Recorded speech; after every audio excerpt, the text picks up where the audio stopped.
French actress-director Fanny Ardant, feted this week at the Transilvania International Film Festival with Lifetime Achievement Honors, said her latest role, portraying the free-spirited mother of a square son in Mere Est Folle, presented her with a dilemma. "I have only daughters, not a son," she told Variety, "so for me men are still a mystery."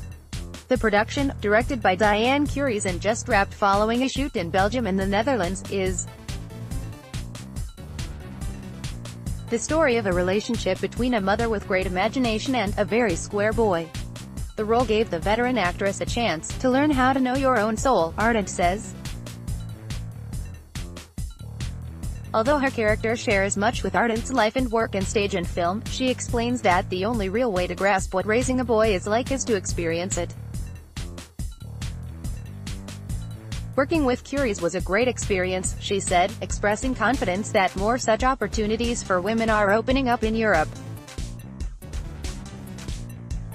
Still, only 23% of films in France are directed by women, according to the 50-50 in 2020 gender parity organization, and films directed by women have on average budgets that are 36% lower than those directed by men.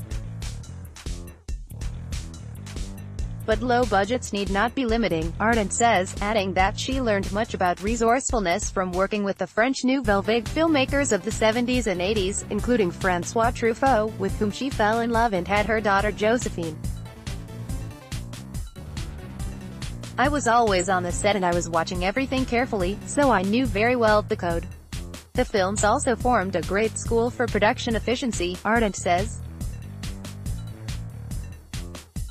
"You can do a movie in 5 weeks, 6 weeks when you prepare it very well, when you don't ask for $1 million extra dollars.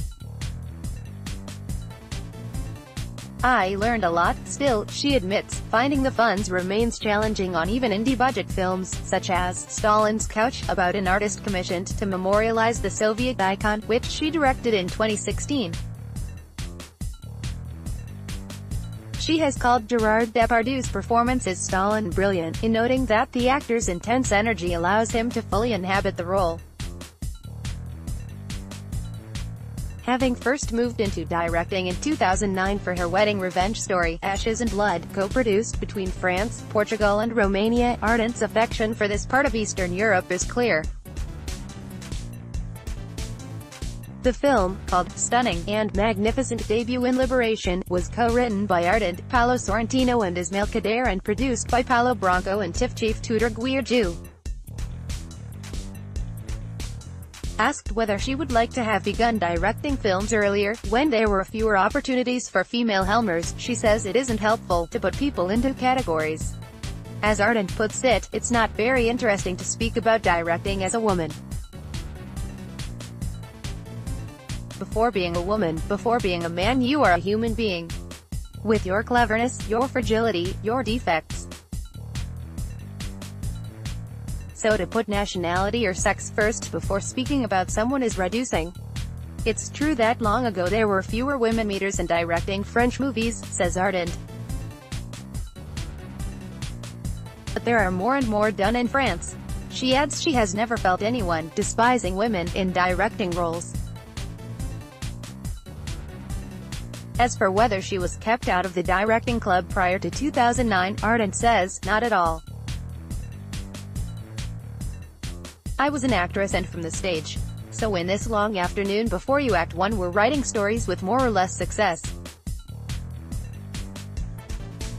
And after time, I succeeded in writing a story less bizarre, less weird, and that happened in Romania as my first film.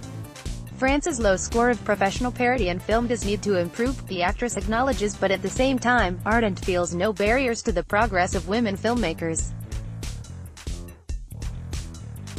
As for perceptions of who can do the job, she adds, "This is changing." And while her own work on 3 features and 2 shorts in the last 9 years has surely contributed to that, the real challenge of finding the resources for non-mainstream filmmaking are in the business model. The 69-year-old Ardant remains as spirited and determined as ever, though. "Sometimes life has more imagination than you. Not everything is planned. Sometimes it happens and you don't know why it was in this moment.